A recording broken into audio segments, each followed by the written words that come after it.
യോഹന്നാന്റെ 15-ാം അധ്യായത്തിൽ നിന്നാണല്ലോ നമ്മൾ പഠിച്ചത്. വളരെ പ്രധാനപ്പെട്ട ഒരു അധ്യായമാണിത്. കർത്താവിന്റെ സ്നേഹത്തെ അവൻ എത്രമാത്രം വെളിപ്പെടുത്തി തരാമോ അത്രമാത്രം അവൻ വെളിപ്പെടുത്തി തന്നിരിക്കുക. എന്നാലും നമുക്കത് പൂർണ്ണമായിട്ട് മനസ്സിലാക്കാനായിട്ട് ഇതുവരെയും കഴിഞ്ഞിട്ടില്ല. കാരണം അത്രമാത്രം സ്നേഹമാണ് കർത്താവ് നമുക്ക് തന്നത്. ഇവിടെ 7-ാമത്തെ വാക്യത്തിൽ നമ്മൾ വായിക്കുന്നത്, നിങ്ങൾ എന്നിലും എന്റെ വചനം നിങ്ങളിലും വസിച്ചാൽ, നിങ്ങൾ എന്നിലും എന്റെ വചനം നിങ്ങളിലും വസിച്ചാൽ നിങ്ങൾ ഇച്ഛിക്കുന്നത് എന്തെങ്കിലും അപേക്ഷിപ്പിൻ. നമ്മൾ ആഗ്രഹിക്കുന്ന കാര്യം അവനോട് ചോദിക്കുക. അവനോട് ചോദിച്ചാൽ അത് നിങ്ങൾക്ക് കിട്ടും. അത്രമാത്രം സ്നേഹമാണ് കർത്താവ് നമ്മളോട് കാണിക്കുന്നത്, നമ്മളെ സ്നേഹിക്കുന്നത്. നിങ്ങൾ വളരെ ഫലം കായ്ക്കുന്നതിനാൽ, ഫലം കായ്ക്കുന്ന ഒരു ചെടിയായിട്ട് നമ്മൾ നിൽക്കുകയാണെങ്കിൽ, നമ്മൾ മുന്തിരിവള്ളിയായിട്ട് ആദ്യത്തെ വചനങ്ങളിലെ വാക്യങ്ങളിൽ അതിനെ പറയുന്നുണ്ടല്ലോ. അതുകൊണ്ട് ഇവിടെ പറയുന്നത്, നിങ്ങൾ വളരെ ഫലം കായ്ക്കുന്നതിനാൽ, ഒരു മുന്തിരിവള്ളിയായിട്ട് നിങ്ങൾ വളരെ ഫലം കായ്ക്കുന്നതിനാൽ, അങ്ങനെ കായ്ച്ചാൽ എന്റെ പിതാവ് മഹത്വപ്പെടുന്നു. അങ്ങനെ അപ്പോ അതുപോലെ ഫലം കായ്ച്ചാൽ അങ്ങനെ നിങ്ങൾ എന്റെ ശിഷ്യന്മാർ ആകും. ഫലം കായ്ക്കുന്നവൻ ശിഷ്യനാകും. പിതാവ് എന്നെ സ്നേഹിക്കുന്നത് പോലെ ഞാനും നിങ്ങളെ സ്നേഹിക്കുന്നു. ഒരു ഉദാഹരണം കാണിച്ചിരിക്കുകയാണ്. പിതാവാം ദൈവം എന്നെ എത്രമാത്രം സ്നേഹിക്കുന്നു. പിതാവാം ദൈവം എന്നെ സ്നേഹിക്കുന്നു. അതവന് അനിഷേധ്യമായിട്ട് പറഞ്ഞിരിക്കുകയാണ്, എന്നെ സ്നേഹിക്കുന്നു. അതുപോലെ എന്റെ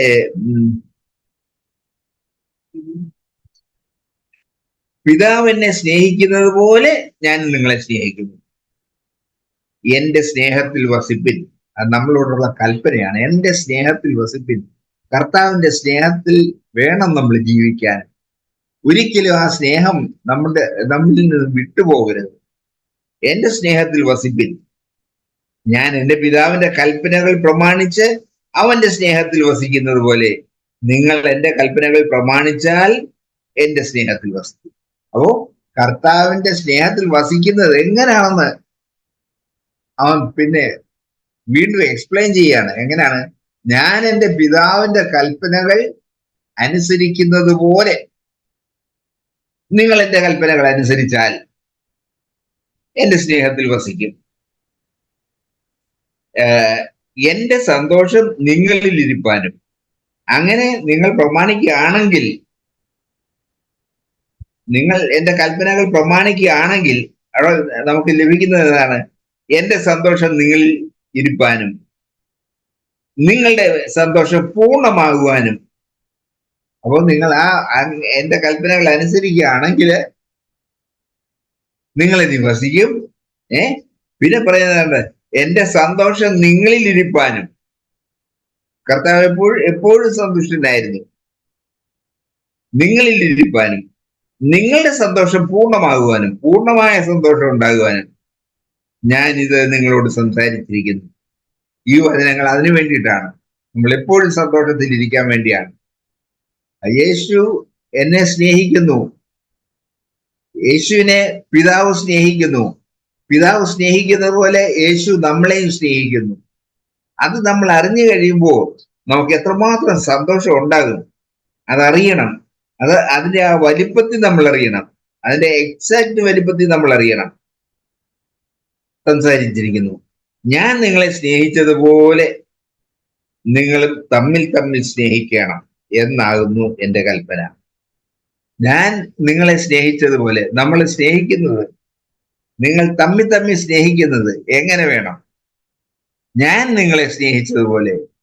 അവനൊരു ഉദാഹരണമാണ് അവനെ കാണിച്ചിരിക്കുന്നത്. ഞാൻ എത്രമാത്രം നിങ്ങളെ സ്നേഹിക്കുന്നു. ഞാന് സാക്ഷാൽ ദൈവമായിരുന്നു. ആ സാക്ഷാൽ ദൈവം സ്വർഗത്തിൽ ഇരിക്കാതെ ഈ ഭൂമിയിലേക്ക് ഇറങ്ങി വന്നത് എന്തു വലിയ സ്നേഹമാണ്. ആ ആ സ്നേഹം കാണിച്ചാണ്. എന്നിട്ടോ അവൻ ഒന്നുമില്ലാത്തവനെ പോലെയായി തന്നെത്താൻ ത്യജിച്ച് നമ്മളെ അവന്റെ സ്വന്തമാക്കി തീർന്നു.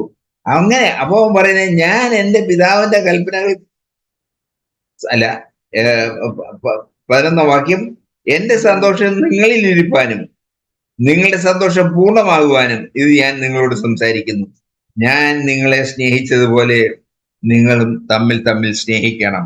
കർത്താവ് നമ്മളെ സ്നേഹിച്ചതുപോലെ നമ്മളും തമ്മിൽ തമ്മിൽ സ്നേഹിക്കണം. ഇത് പൗലോസ് 2 കൊരിന്ത്യരിൽ പറയുന്നുണ്ട്. അവിടെ അതും കൂടെ ഒന്ന് വായിച്ചിട്ട് ഞാൻ അങ്ങ് നിർത്താം. 2 കൊരിന്ത്യർ 6-ാം അധ്യായം 16 മുതൽ 7-1 വരെയുള്ള വാക്യങ്ങള്. 2 കൊരിന്ത്യർ 6-ാം അധ്യായം 16 മുതൽ 7-1 വരെ.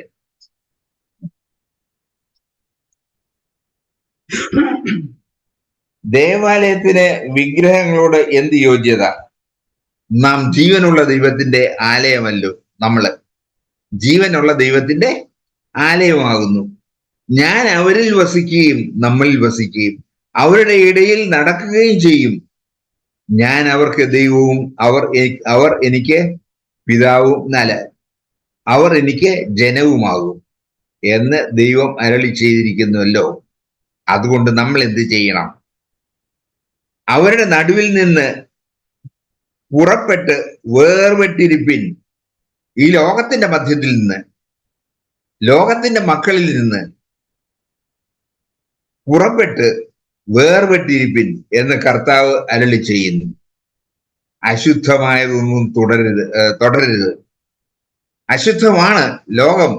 ഈ ലോകം അശുദ്ധമാണ്. അപ്പോ അവിടുന്ന് നമ്മൾ വേർപെട്ടിരിക്കണം. തുടരുത്. എന്നാൽ ഞാൻ നിങ്ങളെ കൈക്കൊണ്ട് നിങ്ങൾക്ക് പിതാവും. നിങ്ങൾ അങ്ങനെ മാറിയിരിക്കുകയാണെങ്കിൽ ലോകവുമായിട്ടുള്ള ബന്ധം അത്രയാകാവുള്ളൂ. നമ്മള് ജനിച്ചിവിടെ വളർന്നു, ഈ ലോകത്തിന്റെ ഭാഗമല്ല എന്നുള്ള കാര്യം നമ്മൾ ഉറപ്പിച്ചുകൊണ്ട് വേണം നമ്മുടെ ജീവിതം നയിക്കാൻ. അവിടെ പറയുന്നത്, അവരുടെ നടുവിൽ നിന്ന് പുറപ്പെട്ട് വേർപെട്ടിരിപ്പിൻ എന്ന് കർത്താവ് അരുളി ചെയ്യുന്നു. അശുദ്ധമായത് ഒന്നും തുടരരുത്. അങ്ങനെ ചെയ്താൽ, എന്നാൽ ഞാൻ നിങ്ങളെ കൈക്കൊണ്ട് നിങ്ങൾക്ക് പിതാവും നിങ്ങൾ എനിക്ക് പുത്രന്മാരും പുത്രിമാരും ആയിരിക്കും എന്ന് സർവശക്തനായ കർത്താവ് അരുളി ചെയ്യുന്നു. പ്രിയമുള്ളവരെ, ഈ വാഗ്ദാനങ്ങൾ നമുക്കുള്ളത് കൊണ്ട്, ഈ മുകളിലെ വാഗ്ദാനം പറഞ്ഞിരിക്കുന്നത്, ആ വാഗ്ദാനങ്ങൾ നമുക്കുള്ളത് കൊണ്ട് നാം ജഡത്തിലെയും ആത്മാവിലെയും സകല കന്മഷവും നീക്കി നമ്മെ തന്നെ വെടിപ്പാക്കി ദൈവഭയത്തിൽ വിശുദ്ധിയെ തികച്ചുകൊള്ളുക. നമ്മളോട് പറഞ്ഞിരിക്കുന്നത് ദൈവഭയത്തിൽ വിശുദ്ധിയെ തികച്ചുകൊള്ളുക. നമുക്കുള്ള വലിയ കൽപ്പനയാണത്. അയ്യോ, ഞാൻ അശുദ്ധിയിൽ നടക്കാം എന്നുള്ള ആ ഒരു ചിന്ത നമുക്ക് അരുത്. ദൈവത്തെ ഭയപ്പെട്ട് ദൈവത്തെ ഭയപ്പെട്ട് നമ്മൾ ഈ ലോകത്തില് ജീവിക്കുക. നമ്മൾ ഈ ലോകത്തിന്റെ ഭാഗം അല്ല. ഞാനിവിടെ നിർത്തുന്നു. വളരെ പ്രോത്സാഹിപ്പിക്കുന്ന വചനങ്ങളായിരുന്നു നമ്മൾ കേട്ടുകൊണ്ടിരുന്നത്. 10-ാമത്തെ വാക്യത്തിൽ പറയുന്നു, ഞാൻ എന്റെ പിതാവിന്റെ കൽപ്പനകൾ പ്രമാണിച്ച് അവന്റെ സ്നേഹത്തിൽ വസിക്കുന്നത് പോലെ നിങ്ങൾ എന്റെ കൽപ്പനകൾ പ്രമാണിച്ചാൽ എന്റെ സ്നേഹത്തിൽ വസിക്കും. അപ്പോ കർത്താവിന്റെ കൽപ്പനകൾ പാലിക്കുക എന്ന് പറഞ്ഞാൽ ഇപ്പോൾ പുതിയ നിയമത്തിലെ ജീവന്റെ ആത്മാവിന്റെ പ്രമാണം, പരിശുദ്ധാത്മാവിനെ അനുസരിച്ച് നടക്കുന്നതാണ് കൽപ്പനകളെ പ്രമാണിക്കുക എന്ന് പറയുന്നത്. അതിന്റെ 14-ാമത്തെ അധ്യായത്തിന്റെ 15-ഉം 16-ഉം വാക്യങ്ങളിൽ പറയുന്നുണ്ടല്ലോ, നിങ്ങൾ എന്നെ സ്നേഹിക്കുന്നുവെങ്കിൽ എന്റെ കൽപ്പനകളെ കാത്തുകൊള്ളും. എന്നാൽ ഞാൻ പിതാവിനോട് ചോദിക്കും, അവൻ സത്യത്തിന്റെ ആത്മാവെന്ന് മറ്റൊരു കാര്യസ്ഥനെ എന്നേക്കും നിങ്ങളോടും കൂടെ ഇരിക്കേണ്ടതിന് നിങ്ങൾക്ക് തരും. അപ്പൊ ആ കാര്യസ്ഥനെ അനുസരിച്ച് നടക്കുമ്പോഴാണ് ഈ കൽപ്പനകളെ നമുക്ക് പ്രമാണിക്കാൻ പറ്റുന്നത് എന്നതായിരുന്നു എനിക്ക് മനസ്സിലാകുന്നത്. അതാണ് സന്തോഷം, നമ്മുടെ സന്തോഷം പൂർണ്ണമാക്കി തരുന്നത് എന്നായിരുന്നു അവിടെ പറയുന്നത്. എങ്ങനെയാണല്ലോ പറയുന്നത്? അടുത്ത വാക്യത്തിൽ പറയുന്നത്, എന്റെ സന്തോഷം നിങ്ങളിൽ ഇരിപ്പാനും നിങ്ങളുടെ സന്തോഷം പൂർണ്ണമാകുവാനും ഞാൻ നിങ്ങളോട് സംസാരിച്ചിരിക്കുന്നു. ഇതായിരുന്നു എന്നെ ഉത്സാഹിപ്പിച്ചിരുന്നത്. ആമേൻ. കർത്താവിന് സ്തോത്രം. ഇന്ന് നമ്മൾ എന്നെ കേൾപ്പിച്ചതായ വചനം 15-ാം അധ്യായത്തിന്റെ 7, 8, 9, 10 ഈ 4 വാക്യങ്ങൾ വളരെ ഇമ്പോർട്ടൻ്റ് ആയിട്ട് എനിക്ക് മനസ്സിലാകുന്നു. അത് പ്രമാണിക്കണമെന്നുണ്ടെങ്കിൽ ദൈവത്തിന്റെ ആത്മാവിനാൽ നമ്മൾ നടത്തപ്പെടണം. If you abide in me, 7-ാമത്തെ വാക്യം, my words abide in you, you will ask what you desire and it shall be done. ദൈവത്തിന്റെ വചനത്തിൽ നമ്മൾ അങ്ങ് ആയിരിക്കുന്ന അവസരത്തിലാണ്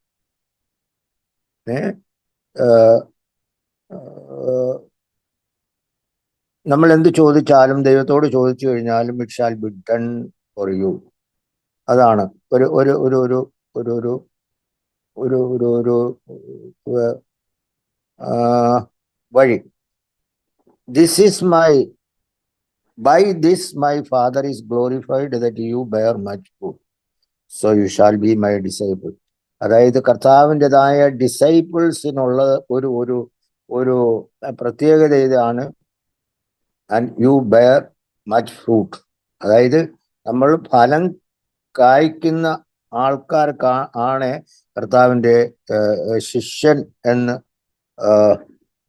അറിയപ്പെടുന്നത്. അതുകൊണ്ട് ദൈവം മൈ ഫാദർ ഈസ് ഗ്ലോറിഫൈഡ്, ദൈവം മഹത്വപ്പെടും. ചിലർ പറയത്തില്ലേ, ചില പ്രവർത്തികൾ ചില ആൾക്കാർ ചെയ്യുന്ന അവസരത്തിൽ പറയാം, യവൻ എവിടെ നിന്നുള്ളതാ, യവന്റെ ദൈവം ഏതാന്നൊക്കെ ചിലപ്പം ചോദിക്കും. അതിന് ഇടയുണ്ടാകരുത്. നമ്മൾ കർത്താവിൻ്റെ റെപ്രസെൻറ്റേറ്റീവ് ആണ് എന്നുള്ളതായ ബോധം എപ്പോഴും ഉണ്ടായിരിക്കണം. അത് എനിക്ക് വേണം. ഞാൻ മറ്റുള്ളവരെ ചൂണ്ടുമല്ല, പക്ഷെ ഇത് എൻ്റെ ജീവിതത്തിലുണ്ടായിരിക്കണം. അതുകൊണ്ട് 9-ാമത്തെ വാക്യം എനിക്ക് വളരെ പ്രധാനപ്പെട്ട ഒരു വാക്യമാണ്. സഹോദരൻ അതെടുത്ത് പറയുകയും ചെയ്തു. As the father loved me I also love. അതായത് ദൈവവും കർത്താവുമായിട്ടുള്ള, പിതാവും കർത്താവുമായിട്ടുള്ളതായ ഒരു സ്നേഹം, ആ രീതിയിലുള്ള അബൈഡ് ഇൻ മൈ ലവ്, അതുപോലുള്ളതായ സ്നേഹം തൻ്റെ ശിഷ്യന്മാരോട് താൻ സംഭാഷണം ചെയ്യുന്നതായ സംഗതികളാണ് ഇവിടെ രേഖപ്പെടുത്തുന്നത്. അതുപോലെ തന്നെ 10-ാമത്തെ വാക്കിൽ, if you keep my commandment you will abide in my love just as I have kept my father's commandment and abide in his love. കർത്താവിൻ്റെതായ ദൈവത്തിൻ്റെതായ കൽപ്പന കർത്താവ് പാലിച്ചു.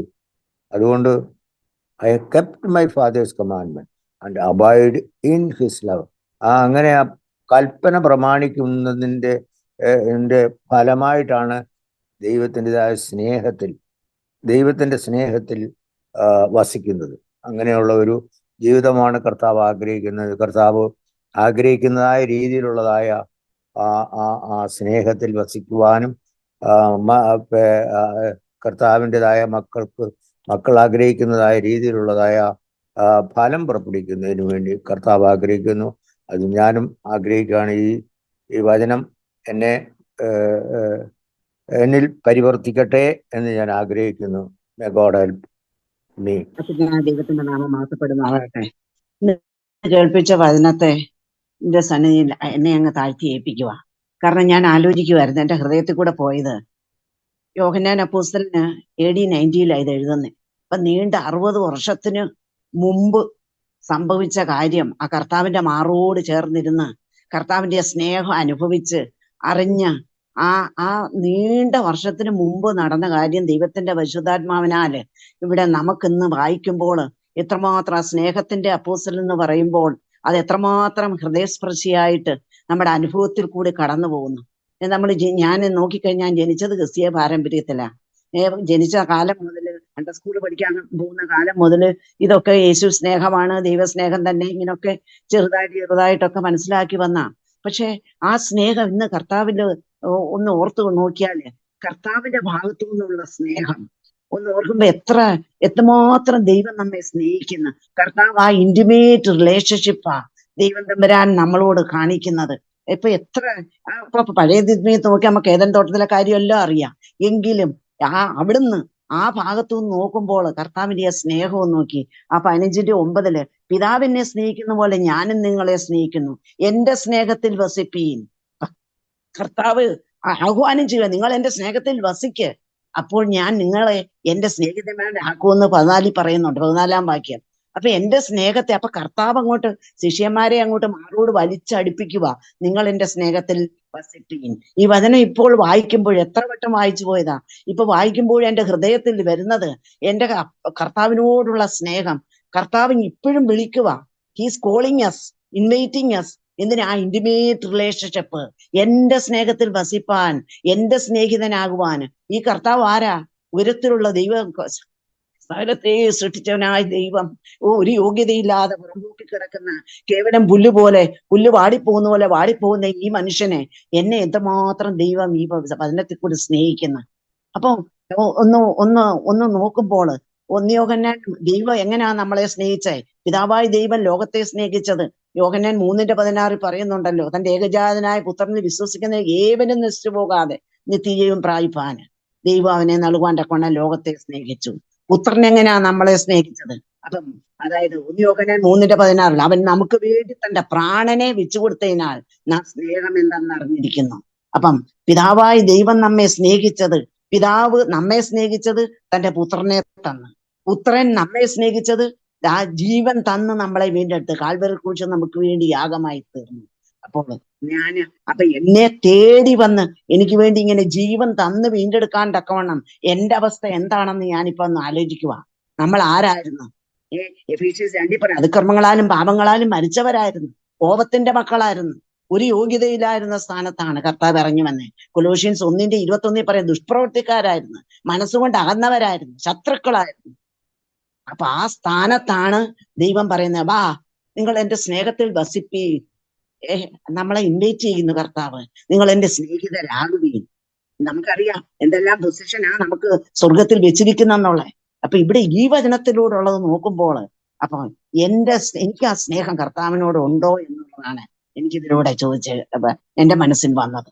ആ 15:10 കൽപ്പന, കർത്താവിനോടുള്ള സ്നേഹം എങ്ങനെ? ഞാൻ ചുമ്മാ പറഞ്ഞാ പോരാ, അവന്റെ കൽപ്പന അനുസരിക്കണം. അപ്പൊ സ്നേഹവും അനുസരണവും തമ്മിൽ ബന്ധപ്പെട്ടിരിക്കുക. കർത്താവിനെ സ്നേഹിക്കുന്ന സ്നേഹത്തിൽ നിന്നാണ് അനുസരണം വരുന്നത്. അപ്പം ആ സ്നേഹത്തിൽ നിന്ന് കർത്താവിനെ അനുസരിക്കുമ്പോൾ ആത്മാവിന്റെ ആ നിറവിലേക്ക് നമ്മളെ നയിക്കും. ആത്മാവിന്റെ സ്നേഹം.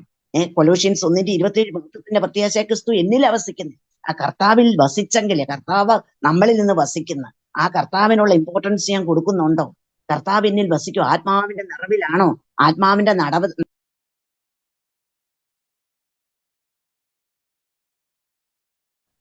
ആ ഇന്റിമേറ്റ് റിലേഷൻഷിപ്പാണ് കർത്താവ് കാണുന്നത്. അപ്പൊ ആ ഇന്റിമേറ്റ് ഫ്രണ്ട് ആണോ ഞാൻ? എന്റെ കർത്താവ് ആഗ്രഹിക്കുന്ന അതാ. അപ്പൊ അന്നേരം കർത്താവിന്റെ വചനം അനുസരിച്ചാൽ എന്നെ സ്നേഹിത എന്ന് വിളിക്കും. അപ്പൊ എന്റെ കർത്താവിന്റെ ഫ്രണ്ടാണോ ഞാൻ? അബ്രഹാമിനെ ദൈവത്തിന്റെ സ്നേഹിതനെന്ന് പഴയ നിയമത്തില് പറയുന്നത് യാക്കോബോസിനും പുതിയ നിയമത്തിനും പറയുന്നു. യാക്കോബ് 2:23 അതുപോലെ പഴയ നിയമം ഐസയ്യാ 41:8. അപ്പൊ എന്തുകൊണ്ടാ? അബ്രഹാം ദൈവത്തിന്റെ കൽപ്പന അനുസരിച്ച് തന്റെ ഏകജാതനായ പുത്രനെ അർപ്പിച്ച് കാൽവറിയില് മോറിയ മലയില് കൊണ്ടുപോകാൻ പറഞ്ഞപ്പോൾ ആരോടും പറയാതെ വന്ന് ആ വിശ്വാസത്തിൽ നിന്ന് ആ വിശ്വാസത്തിന്റെ എഫക്റ്റ് ആയിട്ടുള്ള ആ അനുസരണം, ഒബീഡിയൻസ്. അപ്പൊ ഞാൻ യഥാർത്ഥത്തിൽ ശിഷ്യയാണോ അല്ലയോ? കർത്താവിനെ ഞാൻ അനുസരിക്കുന്നുണ്ടോ? കാരണം നമുക്ക് മുന്നില് ഉദാഹരണമുണ്ട്. യൂദാസ് 3.5 വർഷം കർത്താവിനോട് കൂടി ഇരുന്ന് നടന്നതാ. പക്ഷെ എന്ത് സംഭവിച്ചു? അപ്പൊ നമ്മളും പുറമേ പറഞ്ഞു ക്രിസ്ത്യാനിയാ, കർത്താവിന്റെ മകളാ, ശിഷ്യ എന്നൊക്കെ പറഞ്ഞുകൊണ്ട് നടന്നാലും ഇത് ഹൃദയത്തിന്റെ അവസാന സമയം, എന്റെ കർത്താവ് വരാനുള്ള സമയമായി. അപ്പം എന്റെ കർത്താവിന്റെ യഥാർത്ഥ ശിഷ്യയായിട്ട് കർത്താവിൽ വസിച്ചുകൊണ്ട് അവന്റെ വചനം അനുസരിച്ച് ജീവിപ്പാൻ ഞാൻ ആഗ്രഹിക്കുന്നു. കർത്താവിന്റെ സ്നേഹിത ആകാൻ ഞാൻ ആഗ്രഹിക്കുന്നു. അതിനായിട്ട് എന്നെ താഴ്ത്തിയേൽപ്പിക്കുന്നു. കർത്താവെ അതിന് എന്നെ സഹായിക്കണമേ എന്ന് ഞാൻ പ്രാർത്ഥിക്കുന്നു. ആമേൻ. ദൈവത്തിന് സ്തോത്രം ചെയ്യുന്നു. കർത്താവ് കൽപ്പിച്ച ഞങ്ങൾക്കായിട്ട് ഞാൻ ദൈവത്തെ സ്തുതിക്കുന്നു. ഇവിടെ 7-ാം വാക്യത്തില് നിങ്ങൾ എന്നിലും എന്റെ വചനം നിങ്ങളിലും വസിച്ചാൽ എന്ന് പറഞ്ഞപ്പോ ബ്രദർ പറഞ്ഞു വേരൂന്ന്, അവനിൽ വേരൂന്നൊരു കാര്യം സന്ധ്യ ബ്രദർ പറഞ്ഞു. അത് കൊലോസ്യർക്ക് എഴുതിയ ലേഖനത്തില് പൗലോസ് അതിന്റെ 2-ാം അധ്യായത്തിന്റെ 6-ാം വാക്യത്തിൽ ഇങ്ങനെ പറയുന്നുണ്ട്, ആകയാൽ നിങ്ങൾ കർത്താവായ ക്രിസ്തുയേശുവിനെ കൈക്കൊണ്ടതുപോലെ അവന്റെ കൂട്ടായ്മയിൽ നടപ്പീൻ. അവനിൽ വേരൂന്നിയും ആത്മീയ വർധന പ്രാപിച്ചും നിങ്ങൾക്ക് ഉപദേശിച്ചു തന്നതിനൊത്തവണ്ണം വിശ്വാസത്തിൽ ഉറച്ചും സ്തോത്രത്തിൽ കവിഞ്ഞും ഇരിപ്പീൻ. അപ്പം യേശുവിനെ കൈക്കൊണ്ടു എന്ന് പറഞ്ഞ് നടന്ന ഈ പറഞ്ഞ കാര്യങ്ങളൊന്നും എനിക്ക് ലഭിക്കത്തില്ല. അവനെ കൈക്കൊണ്ടതുപോലെ അവന്റെ കൂട്ടായ്മയിൽ നടപ്പീൻ. ഈ കൂട്ടായ്മയിൽ നടക്കുക എന്ന് പറഞ്ഞാൽ അവനിൽ വസിക്കുന്നത് തന്നെയാണ്. അവനിൽ വസിക്കാതെ എങ്ങനെ എപ്പോഴും അവനോട് കൂട്ടായ്മ ഉണ്ടാകുന്നത്? അപ്പം എപ്പോഴും കർത്താവിൽ വസിച്ചാലേ അവന്റെ കൂട്ടായ്മയിൽ നടക്കാനായിട്ട് ഒക്കത്തുള്ളൂ. അപ്പോൾ അവനിൽ വേരൂന്ന ആത്മീയ അവന്റെ കൂട്ടായ്മയിൽ നടക്കുമ്പം എനിക്ക് വേരുണ്ടെങ്കിലേ അവിടുന്ന് പറഞ്ഞു പോകാതിരിക്കത്തുള്ളൂ. അതാണ് എബൈഡ്. ഈ വസിക്കാന്നൊക്കെ പറഞ്ഞാലൊന്നും അതിന്റെ പൂർണ്ണ അർത്ഥമാകുന്നില്ല. എബൈഡ് എന്ന് പറയുമ്പം അത് വളരെ അർത്ഥമുള്ളൊരു വാക്കാണ്. അതുകൊണ്ട് കർത്താവിൽ വേരൂന്നി, അത് അങ്ങനെ വേരൂന്നിയാൽ ആത്മീയവർദ്ധന പ്രാപിക്കുക. അതിന് യാതൊരു സംശയമില്ല. ആത്മീയവർദ്ധന എവിടുന്നാ വരുന്നത്? എന്റെ കർത്താവിൽ നിന്നാണ്. കർത്താവിലാണ് എന്റെ വേരെങ്കിൽ എനിക്ക് ആത്മീയവർദ്ധന ഉണ്ടാകും. അവിടെ ഉപദേശിച്ചതോണം എനിക്ക് കിട്ടിയിരിക്കുന്ന ആ ഉപദേശത്തിനൊത്തോണം വിശ്വാസത്തിൽ ഉറച്ച് സ്തോത്രത്തിൽ കവിഞ്ഞ് ഇരിക്കും. കർത്താവിൽ വേരൂന്നിയാണെങ്കിൽ അത് സ്പോണ്ടേനിയസ് ആയിട്ട് വരുന്നൊരു കാര്യം. അത് വേറെ പുറമേ നിന്നൊന്നും ഉണ്ടാക്കേണ്ട കാര്യമില്ല. അതുകൊണ്ട് ഈ കർത്താവിന്റെ കൂട്ടായ്മയിൽ എപ്പോഴും ആയിരിക്കാനായിട്ട് ഞാൻ ആഗ്രഹിക്കുന്നു. അതുപോലെ വേറൊരു കാര്യം കണ്ടത്, കർത്താവ് എപ്പോഴും ഓരോ കാര്യവും നമ്മളോട് പറയുമ്പോഴും കർത്താവിന്റെ സ്റ്റാൻഡേർഡ് കർത്താവ് ചെയ്തത് തന്നെയാണ്. അതാ ദൈവത്തിന്റെ സ്റ്റാൻഡേർഡ്. പിതാവ് ഒരു മനുഷ്യന്റെ മാതൃക കാണുന്നത് യേശുക്രിസ്തു ഇല്ല. അതുകൊണ്ടാണ് പറഞ്ഞ എന്റെ സ്നേഹത്തിൽ വസിപ്പീൻ, എന്റെ സമാധാനം, എന്റെ സന്തോഷം. ബ്രദർ അത് മൂന്നും പറയുകയുണ്ടായല്ലോ. എന്താ ഈ എന്റെ സന്തോഷത്തിന്റെ പ്രത്യേകത, എന്റെ സമാധാനത്തിന്റെ പ്രത്യേകത, എന്റെ സ്നേഹത്തിന്റെ പ്രത്യേകത? അത് എനിക്ക് കർത്താവിന് മാത്രമുള്ളത്. അത് ഹല്ലേലൂയ. എന്റെ സ്നേഹത്തിൽ വസിപ്പീൻ എന്ന് പറയുമ്പം കർത്താവിന്റെ സ്നേഹം യാതൊരു കാരണം കൊണ്ടും അങ്ങോട്ടോ ഇങ്ങോട്ടോ മാറിപ്പോകുന്നതല്ല. അതുകൊണ്ടാണ് പറയുന്നത് അവന് ഗതിഭേദത്താലുള്ള ആച്ഛാദനമോ വികാരമോ ഇല്ലെന്ന് പറയുന്നത്. എന്ന് പറഞ്ഞാൽ മാറിപ്പോകുന്ന നിഴലിനൊപ്പം മാറിപ്പോകുന്നതല്ല ദൈവത്തിന്റെ സ്നേഹം. അതുകൊണ്ടാണ് എന്റെ സ്നേഹത്തിൽ വസിപ്പീൻ. ഇപ്പൊ നിങ്ങള് വീണുപോയാലും നിങ്ങളോടുള്ള എന്റെ സ്നേഹം മാറുന്നില്ല. നമ്മൾ കഴിഞ്ഞ ആഴ്ചയും പറഞ്ഞതാ പത്രോസിന്റെ കാര്യം. പത്രോസ് കർത്താവിനെ തള്ളി പറയുമെന്ന് അറിഞ്ഞിട്ടും കർത്താവ് പ്രാർത്ഥിച്ചൊരു കാര്യമുണ്ട്. ഞാൻ നിനക്ക് വേണ്ടി പ്രാർത്ഥിച്ചു, നിന്റെ വിശ്വാസം നഷ്ടപ്പെട്ടു പോകാതിരിക്കാൻ. ആ വിശ്വാസം എന്താണ്? അത് ബ്രദർ നിന്നൊക്കെ നമ്മൾ കേട്ട് പഠിച്ചിട്ടുള്ളത് നമുക്കറിയാം. പിതാവ് അവനെ അപ്പോഴും കർത്താവ് അവനെ സ്നേഹിക്കുന്നു എന്നുള്ള ആ വിശ്വാസം അവനെ നഷ്ടപ്പെട്ടു പോകല്ലേ. അതുകൊണ്ട് നമ്മുടെ ജീവിതത്തിൽ എപ്പോഴെങ്കിലും ഒരു വീഴ്ച വന്നാൽ നമ്മൾ മാനസാന്തരപ്പെട്ട് കർത്താവിന്റെ അടുത്തേക്ക് തിരിഞ്ഞാൽ നമ്മൾ അപ്പോഴും നമ്മളെ സ്നേഹിക്കുന്ന കർത്താവിനെ കാണുന്നത്. പത്രോസ് തിരിഞ്ഞു നോക്കിയപ്പോൾ കർത്താവിന്റെ ആ സ്നേഹമുള്ള നോട്ടം കണ്ടതുകൊണ്ടാണ് പത്രോസ് മാനസാന്തരപ്പെടാനിടയായത്. അല്ലെങ്കിൽ അവന് യൂദായെ പോലെ പോയി കെട്ടിയാണ് ചത്തേനെ. അതുകൊണ്ട് എന്റെ സ്നേഹത്തിൽ വസിപ്പി, ഈ കർത്താവിന്റെ സ്നേഹം ഒരിക്കലും മാറിപ്പോകുന്നതല്ല. അത് എല്ലാവരും അറിയുകയും, പറഞ്ഞല്ലോ യുവാക്കളോട് സംസാരിക്കുമ്പം അല്ല, ലോകം മുഴുവനുള്ള കർത്താവിനെ അറിയുന്ന എല്ലാ വിശ്വാസികളും അല്ലെങ്കിൽ ചെറിയ കാര്യം വരുമ്പോൾ അവരെ ക്ഷീണിച്ചു പോകാൻ മടുത്തു. പക്ഷെ അപ്പോഴും എൻ്റെ കർത്താവ് എന്നെ സ്നേഹിക്കുന്നു. ഇപ്പൊ ഞാൻ ഓർക്കുന്നത്, നമ്മുടെ കുഞ്ഞുങ്ങൾ ആരെങ്കിലും പോയി ചെളി വീണേച്ച് തിരിച്ചു വന്നാൽ ആ കുഞ്ഞ് ഓർക്കും, അയ്യോ ഞാനിപ്പോ അങ്ങോട്ട് ചെന്നാൽ എൻ്റെ അമ്മ എന്നെ പിടിച്ച് പുലിക്ക് കൊടുക്കും, കടുവായിക്ക് കൊടുക്കും എന്ന് അവനൊരിക്കലും വിചാരിക്കത്തില്ല. എൻ്റെ അമ്മ എന്നെ സ്നേഹിക്കുന്നതുകൊണ്ട് അമ്മ എന്നെ കഴുകി വൃത്തിയാക്കുമെന്ന് അവനറിയാം. അതുകൊണ്ട് അവൻ ഓടി അമ്മയുടെ അടുത്തോട്ടായിരിക്കും ചെളിക്കകത്ത് വീണാലും വരുന്നത്. അതുപോലെ ജീവിതത്തിൽ എന്തെങ്കിലും വീഴ്ചകൾ ഉണ്ടായാലും എൻ്റെ കർത്താവ് എന്നെ സ്നേഹിക്കുന്നു. അവന്റെ സ്നേഹം ഒരിക്കലും എന്നിൽ നിന്ന് മാറിപ്പോകും. ഞാൻ ശവമാകുന്നത് വരെയും അവന്റെ സ്നേഹം എന്നിൽ നിന്ന് മാറുന്നില്ല. ശവമായി കഴിഞ്ഞ് നിത്യതയോളം അവൻ എന്നെ സ്നേഹിക്കുമെന്നാണ് പറഞ്ഞേക്കുന്നത്. അതുകൊണ്ട് അതാണ് എൻ്റെ സ്നേഹം കർത്താവ് പറഞ്ഞിരിക്കുന്നത്. അതുകൊണ്ട് എൻ്റെ സ്നേഹത്തിൽ വസിപ്പീൻ. കർത്താവിന്റെ സന്തോഷം അതുപോലെ തന്നെ യാതൊരു കാരണം കൊണ്ടും മാറിപ്പോകാത്തൊരു സന്തോഷം, കർത്താവിന്റെ സന്തോഷം. എപ്പോഴും കർത്താവ് സന്തോഷം കൊണ്ട് അതാ ആ സന്തോഷം പൗലോസിൽ നിറഞ്ഞിട്ടാണ്. ഇപ്പൊ ബ്രദർ പറഞ്ഞ പോലെ ജയിലിൽ കിടക്കുമ്പോഴും, കൊല്ലാൻ വിധിച്ച് ജയിലിൽ കിടക്കുമ്പോഴും അവിടെയും നിങ്ങൾ സന്തോഷിപ്പീൻ എന്ന്, വീണ്ടും സന്തോഷിപ്പീൻ എന്നൊക്കെ പറയുന്നത്. സന്തോഷമില്ലാത്ത ഒരാളിനെ സന്തോഷിക്കാൻ പറയാൻ ഒക്കത്തില്ല. അതുകൊണ്ട് യേശുവിന്റെ സന്തോഷം, കർത്താവെ സാഹചര്യങ്ങൾ കൊണ്ട് മാറിപ്പോകാത്ത ആ സന്തോഷം, യേശുവിന്റെ സമാധാനവും അതുപോലെ തന്നെയാണ്. ക്രൂശിലേക്ക് പോകുമ്പോഴും കർത്താവിന്റെ ബ്രദർ പറഞ്ഞ പോലെ ക്രൂശിൽ കടന്ന് പിതാവ് കൈവിട്ടപ്പോൾ മാത്രമാണ് യേശുവിന്റെ സമാധാനം നഷ്ടപ്പെട്ടു പോയത്, സന്തോഷം നഷ്ടപ്പെട്ടത്. പക്ഷെ അതുവരെയും കർത്താവ് സന്തോഷമായിരുന്നു. പിതാവ് കൂടെ ഉണ്ടെങ്കിൽ കർത്താവിന് സന്തോഷമായിരുന്നു. ആ ഒരു സന്തോഷം കർത്താവ് എന്നിലാകണമെന്നാണ് യേശു കർത്താവ് ആഗ്രഹിക്കുന്നത്. പിതാവ് എൻ്റെ കൂടെ ഉണ്ടെങ്കിൽ എൻ്റെ സന്തോഷവും എൻ്റെ സമാധാനവും നഷ്ടപ്പെട്ടു പോകുന്നില്ല. അതുകൊണ്ട് ഞാൻ ഏതവസ്ഥയിലായാലും കർത്താവിന്റെ സ്നേഹം എന്നില്ലെന്ന് പറഞ്ഞു പോകുന്നില്ല. അതുകൊണ്ട് എൻ്റെ സ്നേഹത്തിൽ വസിപ്പീൻ. അവന് ഉറപ്പ് തന്നിരിക്കുക, പിതാവ് എന്നെ സ്നേഹിക്കുന്ന പോലെ ഞാനും നിങ്ങളെ സ്നേഹിക്കുന്നു, എൻ്റെ സ്നേഹത്തിൽ വസിപ്പീൻ. മനുഷ്യന്റെ സ്നേഹമാണെങ്കിൽ മാറിപ്പോകും. അതുകൊണ്ട് നിങ്ങൾ വേറെ ആരുടെയും സ്നേഹത്തിലല്ല വസിക്കേണ്ടത്, എൻ്റെ സ്നേഹത്തിലാണ്. കർത്താവെ, ആ ഒരു വലിയ പ്രോമിസിനായിട്ട് ഞാൻ ദൈവത്തെ സ്തുതിക്കുന്നു. അതുപോലെ അത് ചെയ്യണമെങ്കിൽ ഞാൻ ചെയ്യേണ്ട ഒരു കാര്യമുണ്ട്. നിങ്ങൾ എൻ്റെ പിതാവിന്റെ കൽപ്പനകൾ പ്രമാണിച്ച് ഞാൻ എൻ്റെ പിതാവിന്റെ കൽപ്പനകൾ പ്രമാണിച്ച് അവന്റെ സ്നേഹത്തിൽ വസിക്കുക. അതും കർത്താവിന്റെ സ്റ്റാൻഡേർഡാണ് നമ്മളോട് പറയുന്നത്. ഞാൻ എൻ്റെ പിതാവിന്റെ കൽപ്പനകൾ പ്രമാണിച്ച് അവന്റെ സ്നേഹത്തിൽ വസിക്കുന്ന പോലെ നിങ്ങൾ എൻ്റെ കൽപ്പനകൾ പ്രമാണിച്ചാൽ എൻ്റെ സ്നേഹത്തിൽ വസിക്കും. അതുകൊണ്ട് സത്യപ്രവർത്തിക്ക ഉണ്ടായി വീഴ്ച ഉണ്ടായാൽ മാനസാന്തരപ്പെടാം. പക്ഷെ എന്നാലും വീഴാതെ ജീവിക്കുന്നതാണ് കർത്താവ് നമ്മളെ കുറിച്ച് ആഗ്രഹിക്കുന്ന കാര്യം. വീണുപോയാൽ ഒരിക്കലും നിരാശപ്പെടേണ്ട. കർത്താവിന്റെ അടുത്ത് വെച്ച് നമ്മൾ തെറ്റിപ്പോയി എന്ന് പറഞ്ഞാൽ അവൻ നമ്മളെ കൈക്കൊള്ളും. അതാ ചോദിച്ചാൽ വായിച്ച ആ വാക്യത്തിൽ പറയുന്നത്, നിങ്ങൾ അവരുടെ നടുവിൽ നിന്ന് വേർപെട്ടിരിപ്പീൻ. ജഡത്തിലെയും ആത്മാവിലെയും സകല ദേഹത്തിലെയും ദേഹിയിലെയും ആത്മാവിലെയും സകല കന്മഷങ്ങളും നീക്കി നിങ്ങളെ തന്നെ വെടിപ്പാക്കുവിൻ. ആ ഒരു കാര്യം നമ്മൾ നിരന്തരം ചെയ്യണം. കാരണം യേശുവിന്റെ സ്വഭാവം വെച്ച് നോക്കുമ്പം അതിനേക്കാൾ കുറവാണ് എപ്പോഴും. നമ്മൾ എത്ര നന്മ ചെയ്താലും, ഞാൻ എത്ര സ്നേഹിച്ചാലും എൻ്റെ കർത്താവിന്റെ സ്നേഹത്തോടൊപ്പം വരത്തില്ല. എത്ര അനുസരിച്ചാലും കർത്താവ് പിതാവിനെ അനുസരിച്ചതുപോലെ വരത്തില്ല. പക്ഷെ അങ്ങനെ വരാനായിട്ടാണ് ഞാൻ മുമ്പോട്ടായിരുന്നത്. എന്നാൽ എവിടെയെങ്കിലും കുറവ് കണ്ടാൽ അത് പരിശുദ്ധാത്മാവ് നമ്മളെ ഓർപ്പിക്കും. അപ്പോൾ അത് നമ്മുടെ ദേഹത്തെയും ആത്മാവിനെയും വെടിപ്പാക്കി ദൈവഭയത്തിൽ വിശുദ്ധീകരിച്ച് വെച്ചാൽ യേശുവിന്റെ രക്തം നമ്മളെ ശുദ്ധീകരിക്കും.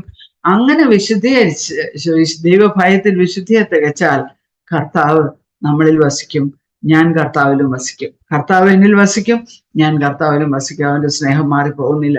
അതുകൊണ്ട് ഈ കർത്താവിന്റെ സ്നേഹത്തിൽ വസിച്ച് എന്നിട്ട് ആ 11 വാക്യത്തിൽ പറയുന്ന പോലെ എൻ്റെ സന്തോഷം നിങ്ങളിൽ ഇരിപ്പാനും നിങ്ങളുടെ സന്തോഷം പൂർണ്ണമാകുവാനും ഈ കാര്യങ്ങൾ ഞാൻ ചെയ്യുവാണെങ്കിൽ എൻ്റെ സന്തോഷം, കർത്താവിന്റെ സന്തോഷം എപ്പോഴും എന്നിൽ വസിക്കും, അബൈഡ് ചെയ്യും എന്നില്. ആ സന്തോഷം അത് ചെയ്യുന്നത് പൂർണ്ണമാവുകയും ചെയ്യും. അതിൽ നിലനിൽക്കും എന്നാണ് ഇവിടെ കർത്താവ് 16 വാക്യത്തിൽ പറയുന്നത്. നിങ്ങൾ എന്നെ തെരഞ്ഞെടുത്തു എന്നല്ല, ഞാൻ നിങ്ങളെ തെരഞ്ഞെടുത്തു, നിങ്ങൾ പോയി ഫലം കായ്ക്കേണ്ടതിനും നിങ്ങളുടെ ഫലം നിലനിൽക്കേണ്ടതിനും നിങ്ങളെ ആക്കി വെച്ചിരിക്കുന്നു. അപ്പൊ നിലനിൽക്കുന്ന കർത്താവിന്റെ സ്നേഹത്തിൽ എനിക്ക് നിലനിൽക്കണം, കർത്താവിന്റെ സന്തോഷത്തിൽ എനിക്ക് നിലനിൽക്കണം, കർത്താവിന്റെ കൂട്ടായ്മയിൽ നടക്കണം, എനിക്ക് നിലനിൽക്കുന്ന ഫലം കായ്ക്കണം. കർത്താവെ, അതിനായിട്ട് എല്ലാ സമയവും എൻ്റെ കർത്താവിൽ ആശ്രയിപ്പാൻ പരിശുദ്ധാത്മാവിലൂടെ അല്ലാതെ ഈ ഒരു കാര്യം നടക്കത്തുമില്ല.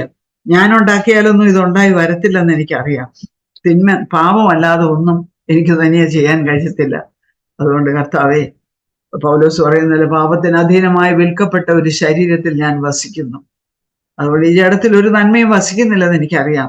എന്നാൽ മണ്ണിൽ നിന്ന് മഹത്വം എടുക്കാൻ എന്നെ സൃഷ്ടിച്ച കർത്താവ് തന്റെ ആത്മാവിനെ കൊണ്ട് എന്നിലൂടെ മഹത്വം എടുക്കുമെന്ന് ഞാൻ വിശ്വസിക്കുന്നു. അതിനായിട്ട് ഞാൻ എന്നെ സമർപ്പിക്കുന്നു. ആമേൻ. പരിശുദ്ധാത്മാവിന്റെ ഫലം അതിനെ കുറിച്ച് പറഞ്ഞപ്പം കഴിഞ്ഞ ആഴ്ച പറഞ്ഞ ആ ഒരു വാട്ടറും ഓയിലും മിക്സ് ചെയ്യാൻ പറ്റത്തില്ല എന്നുള്ള കാര്യം അതാ എനിക്ക് ഓർമ്മ വന്നെ. അതായത് നമ്മള് ദൈവം നമ്മളുമായിട്ട് ഫെലോഷിപ്പ് ചെയ്യാൻ ആഗ്രഹിക്കാൻ നമ്മുടെ ദേഹത്തില് അത് കഴിയത്തില്ല. മറിച്ച് നമ്മുടെ സ്പിരിറ്റ്, കർത്താവും നമ്മുടെ ആത്മാവും തമ്മിലുള്ള ഫെലോഷിപ്പ് അത് മാത്രമേ നടക്കത്തുള്ളൂ. അപ്പം പക്ഷെ അങ്ങനെ ആ ഒരു പരിശുദ്ധാത്മാവിന്റെ നിയന്ത്രണത്തിലായിരിക്കണം നമ്മുടെ ഇമോഷൻസ് ആയാലും അല്ലെങ്കിൽ നമ്മൾ ചെയ്യുന്ന പ്രവൃത്തികളായാലും എല്ലാം. പക്ഷെ നമ്മള് ലോകത്തില് നോക്കുമ്പം നേരെ ഓപ്പോസിറ്റ് ആണ്. എല്ലാരും നമ്മള് ചെയ്യുന്ന കാര്യത്തിലും അതുപോലെ ഒരു ഇമോഷൻസിലും അതിലൊക്കെയാണ് ജോയ് കണ്ടത്. ഇന്ന് സന്തോഷത്തെ കുറിച്ച് ഒത്തിരി പറഞ്ഞല്ലോ. അപ്പം ശരിക്കുമുള്ള സന്തോഷം ആ ഒരു അതിപരിശുദ്ധ സ്ഥലത്ത് കർത്താവിന്റെ പ്രസൻസിൽ അവിടെ മാത്രമേ ഉള്ളൂ. അപ്പൊ നമ്മുടെ ആത്മാവും കർത്താവിന്റെ ആ ഒരു പ്രസൻസിൽ ഉണ്ടെങ്കിൽ അങ്ങനെ മാത്രമേ നമുക്ക് കംപ്ലീറ്റ് ആയിട്ടുള്ള ഒരു ജോയ് നമ്മുടെ ജീവിതത്തിലും വരാൻ സാധിക്കത്തുള്ളൂ. പക്ഷെ നമ്മൾ ലോകത്തിൽ നോക്കുമ്പോൾ നേരെ ഓപ്പോസിറ്റ് ആയിട്ടാണ് പലരും സന്തോഷം തേടുന്നത്. അവര് പല കാര്യങ്ങളും എന്തെങ്കിലുമൊക്കെ ചെയ്ത് അല്ലെങ്കിൽ എന്തെങ്കിലും ഇമോഷണൽസ് സ്റ്റിറപ്പ് ചെയ്ത് അങ്ങനത്തെ. പിന്നെ വേറൊരു കാര്യം എനിക്ക് കഴിഞ്ഞ ദിവസം സാക്രന്റെ ഒരു മെസ്സേജ് കേട്ടപ്പോ ഇങ്ങനെ, അതായത് മനുഷ്യനെ സൃഷ്ടിച്ചപ്പോഴും, അതായത് മൃഗങ്ങൾക്കും മനുഷ്യർക്കും ഓൾമോസ്റ്റ് എന്തൊക്കെ അവർക്കും ശരീരമുണ്ട്. പക്ഷെ മനുഷ്യർക്ക് മാത്രമേ ആ ഒരു സ്പിരിറ്റ്, ദൈവമായിട്ട് കോണ്ടാക്ട് ചെയ്യാനുള്ള ഒരു സ്പിരിറ്റ് തന്നിട്ടുണ്ട്. അപ്പം നമ്മള് ശരിക്കും ഒരു ദൈവമായിട്ടുള്ള ഒരു ടച്ച് ഇല്ലെങ്കിൽ നമ്മൾ മൃഗങ്ങളെ പോലെ മറ്റുള്ളവരോട് ദേഷ്യപ്പെടുകയും കാര്യങ്ങളൊക്കെ ചെയ്യും. അപ്പം നമ്മള് ആ ഒരു കണ്ടിന്യൂസ് ആയിട്ടുള്ള കർത്താവിന്റെ ഒരു അബൈഡിങ് എന്ന് കേട്ടതുപോലെ പരിശുദ്ധാത്മാവിന്റെ ആ ഒരു ശക്തിയാല് കർത്താവിന്റെ പ്രസൻസിലായിരിക്കുമ്പോൾ മാത്രമേ നമുക്ക്, അല്ലെങ്കിൽ നമ്മളും ആ ഒരു മൃഗത്തിന്റെ സ്വഭാവത്തിലോട്ട് പോകുന്ന ഒരു അവസ്ഥയാ ഉണ്ടാവുന്നതെന്നുള്ള കാര്യം. ആക്ച്വലി എനിക്ക് ജസ്റ്റ് ഒരു വേഴ്സും കൂടെ പറഞ്ഞു തന്നിട്ട്, ഒരു ജെയിംസ് 4:4 വേഴ്സ് എനിക്ക് ഓർമ്മ വരുമായിരുന്നു. അതിനകത്ത് you adulteresses, do you not know that the friendship with the world is hostility towards God? Therefore, whoever wants to be a friend of the world makes himself an enemy of God. അപ്പൊ ആ ഒരു നമ്മള് ലോകത്തിലെ പല കാര്യങ്ങളുമായിട്ട് ഇങ്ങനെ involve ആയിട്ട് ഇങ്ങനെ അതിലായിരിക്കും നമ്മുടെ ഫോക്കസ് എന്നുണ്ടെങ്കിൽ മൊത്തം ഇങ്ങനെ നമ്മുടെ ജീവിതം ഒരു സന്തോഷമില്ലാത്ത എന്തൊക്കെ പല പല കാര്യങ്ങളും നമ്മൾ ചെയ്യുമായിരിക്കും. പക്ഷെ അതിലൊന്നും സന്തോഷമില്ലായിരിക്കും. പക്ഷെ ശരിക്കും കർത്താവിന്റെ ആ ഒരു കർത്താവിന്റെ കൈപിടിച്ച് നടന്ന് കർത്താവ് പറയുന്ന കാര്യങ്ങൾ ചെയ്യുവാണെന്നുണ്ടെങ്കിൽ നമുക്ക് അവിടെ ഒരു സന്തോഷവും സമാധാനവും ലഭിക്കും. സാഗ്ലർ എപ്പോഴും പറയുന്ന ഒരു എക്സാമ്പിൾ, എലാസ്റ്റിക്, ഇപ്പൊ ഈ എലാസ്റ്റിക് ഒരു റബ്ബർ ബാൻഡ് ഒക്കെ ആണെങ്കിൽ ഇങ്ങനെ സ്ട്രെച്ച് ചെയ്ത് അത് വീണ്ടും അതിന്റെ പൊസിഷനിലോട്ട് തിരിച്ചു വരും. അതുപോലെ നമ്മള് ലോകത്തിലെ പല കാര്യങ്ങൾ ചെയ്യുകയും യൂസ് ചെയ്യുകയും ആൾക്കാരുമായിട്ട് ഇടപെടുകയും എല്ലാം ചെയ്താലും നമ്മളുടെ ആ ഒരു തിരിച്ച് നമ്മൾ ആ ഒരു സ്പിരിറ്റ് എത്രയും പെട്ടെന്ന് അവിടുന്ന്, ഇന്ന് ജേക്കബ് ബ്രദർ പറഞ്ഞപ്പോഴും ആ ലോകം എന്ന് പറയുന്നത് അത്രയ്ക്ക് ചെളി ഇങ്ങനെ ഇതുപോലത്തെ ഒരു സ്ഥലമാണ്. അപ്പൊ നമ്മള് ഇവിടെ നമ്മുടെ സെന്റർ ഇവിടെ ആണെന്നുണ്ടെങ്കിൽ നമുക്ക് ആ ഒരു സന്തോഷം ഉണ്ടെങ്കിൽ നമ്മള് പല കാര്യങ്ങളും ചെയ്യുന്നു. പക്ഷെ തിരിച്ച് നമ്മൾ കർത്താവിന്റെ ആ ഒരു പ്രസൻസിലേക്ക് തന്നെ വന്ന് ജീവിക്കുമ്പോൾ നമുക്ക് ആ ഒരു സന്തോഷം ഉണ്ടാകും. നമ്മള് കർത്താവ് നമുക്കായിട്ട് ആഗ്രഹിച്ചത് അതാണ്. ആഗ്രഹിക്കുന്നതും ഒരു മനുഷ്യന്റെ ജീവിതം എന്ന് പറയുമ്പോൾ കർത്താവിന്റെ പ്രസൻസ്, കർത്താവിന്റെ സന്തോഷത്താലും സ്നേഹത്താലും നിറയാനും, അങ്ങനെ ജെനസിസിൽ പറയുന്നുണ്ടല്ലോ, എല്ലാത്തിന്റെ മേലില് റൂൾ ചെയ്യാൻ വേണ്ടിയിട്ടാണ് മനുഷ്യനെ ആക്കിയേക്കുന്നത്. പക്ഷെ ഇന്ന് മനുഷ്യരെ നോക്കുമ്പോൾ പലരും എല്ലാത്തിന്റെ അടിമയായിട്ടിരിക്കുക. ക്രോധത്തിന്റെ അടിമ, കോപത്തിന്റെ അടിമ, മയക്കുമരുന്നിന്റെ അടിമ. പക്ഷെ ശരിക്കും കർത്താവ് നമ്മളെ സൃഷ്ടിച്ചേക്കുന്ന എല്ലാത്തിന്റെ മേലില് ആ ഒരു പവർ അതിന് വേണ്ടിയിട്ടാണ്. അപ്പൊ ആ ഒരു സെന്റർ നമ്മുടെ എപ്പോഴും ക്ലിയർ ആയിരിക്കണം. അവിടെ കർത്താവിന്റെ പ്രസൻസിലായിരിക്കാനാണ് ദൈവം നമ്മളോട് ആഗ്രഹിക്കുന്ന ദൈവം എന്നോട് സംസാരിച്ചു.